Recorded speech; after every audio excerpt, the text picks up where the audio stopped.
Hello friends, जैसा कि पिछले वीडियो में मैंने बताया हुआ था कि बीटीएससी जेईई का जो रिज़ल्ट है वो आ गया है। और रिज़ल्ट देखकर सब लोग बहुत खुश थे। जिनका हुआ था, जिनका नहीं हुआ था वो लोग दुखी हैं। तो दुखी होना लाजमी है, क्योंकि सब लोग का जो एक्सपेक्टेड कट ऑफ आ रहा था, सब लोग को लग रहा था कि हो जाएगा, बट नहीं हो पाया। तो मेरे पास भी बहुत सारे इसके रिगार्डिंग कॉल आए और मैं टोटल रिज़ल्ट और जो भी मैसेज है उनका एनालिसिस कर रहा था। तो एनालिसिस में ये बात पता लगी है कि ये जो रिज़ल्ट है वो किसी भी स्तर से सही नहीं है, और रिज़ल्ट जो है वो रिवाइज होगा। इसमें बहुत सारे रिज़ल्ट में खामियां हैं। चलिए आपको कुछ खामियों के बारे में बताते हैं।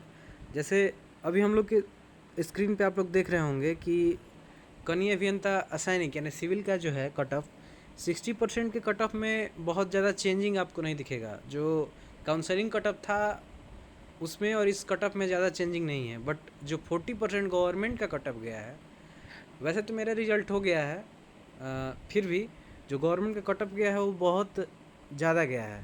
काउंसलिंग कट ऑफ से कहीं 8 पॉइंट, कहीं 10 पॉइंट तक भी बढ़ा है। तो इसका रीज़न ये है कि जो 60% और 40% का जो सीट लिया गया है, जैसे मेरा ही जो पॉइंट है वो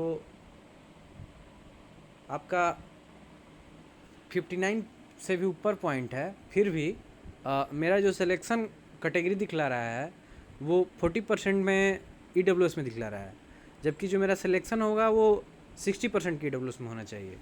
तो इस तरह से किया क्या गया है कि जो रिज़ल्ट जारी किया गया है वो मेरिट वाइज विभाग नहीं दिया गया है, विभाग के वाइज मेरिट बनाया गया है। यानी जो हम लोग डिपार्टमेंट सेलेक्ट किए थे उसके रिगार्डिंग ही कट ऑफ बना दिया गया है। पहला गलती। दूसरा गलती है, जबकि विभाग को करना क्या चाहिए था कि पहले कट ऑफ तैयार करना चाहिए था, उसके बाद डिपार्टमेंट का प्रेफरेंस लेना चाहिए था, बट हुआ है उल्टा। दूसरा चीज़ कि 60% में जो भी 40% के बच्चे आ रहे थे उन लोग को पहले 60% से फिल करना था, उसके बाद 40% में उसको फिल करना था, बट ऐसा हुआ नहीं है। जो भी 40% थे, अधिकतर लोगों का, कुछ लोगों का 60% में दिया है, बट अधिकतर लोगों का किया क्या है कि उनका 60% में वो जाते, बट उनका 40% में रिजल्ट है। दूसरी गलती ये है। तीसरी गलती है कि जब इतना दिनों से रिजल्ट रुका हुआ था कि हम वेरिफिकेशन करा रहे हैं, जो लोग फर्जी होंगे उनको छांट दिया जाएगा। और देखकर खुशी हुई थी, जो अभी कुछ दिन पहले ऑब्जेक्शन का लिंक आया हुआ था कि जो लोग फर्जी हैं उनका 0.0 कर दिया गया था, बट रिजल्ट में उनका भी नाम दे दिया गया है। और तो और जो LRC में फर्जी हैं, जिन पर FIR हुआ है, उनका भी इस लिस्ट में नाम है। बहुत सारे लोगों ने PDF भी उसका डाला हुआ है, और मैंने उस PDF को भी देखा और इस रिज़ल्ट से भी उनको मैच किया। तो उन लोगों का जो मतलब PDF है वो सही है, और फर्जी लोगों का भी इसमें सिलेक्शन है। ये तीसरी गलती है विभाग की। चौथी विभाग की गलती है कि जब UGC को हटा दिया गया, सुप्रीम कोर्ट तक का ऑर्डर आ गया कि UGC को नहीं होगा, फिर भी इस में बहुत सारे UGC के हैं जो पहले जिनका डिस्क्वालीफाई किया गया था, 0 नंबर दिया गया था, उनका भी अभी के रिजल्ट में लिस्ट में नाम है। तो इस तरह की बहुत सारी गलतियां हैं जो विभाग ने किया है। अब पता नहीं विभाग ने ऐसा क्यों किया, जल्दी जल्दी रिजल्ट बजाने के चक्कर में, या जो भी बात हो। तो रिजल्ट 99% चांस है, 99 क्या 100% चांस है कि रिजल्ट रिवाइज होगा।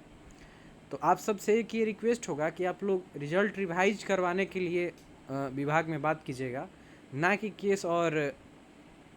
केस करने के चक्कर में पड़िएगा। क्योंकि आप लोग को ऐसे ही पता है कि ये जो वैकेंसी है वो 3 सालों से लंबित है, और अगर केस होता है, बहुत सारा फिर से केस हो जाता है, तो वैकेंसी या तो रद्द हो जाएगी, या रद्द भी हो सकती है, या बहुत दिनों के लिए टल जाएगी। तो आप लोग से एक हम्बल रिक्वेस्ट होगा कि आप लोग अपनी लड़ाई ज़रूर लड़िए। मैं भी आप लोग की लड़ाई में आप लोग के साथ हूँ, बट रिज़ल्ट रिवाइज़ करवाने का बात कीजिएगा। रिज़ल्ट रिवाइज़ होना बहुत बड़ी बात नहीं है।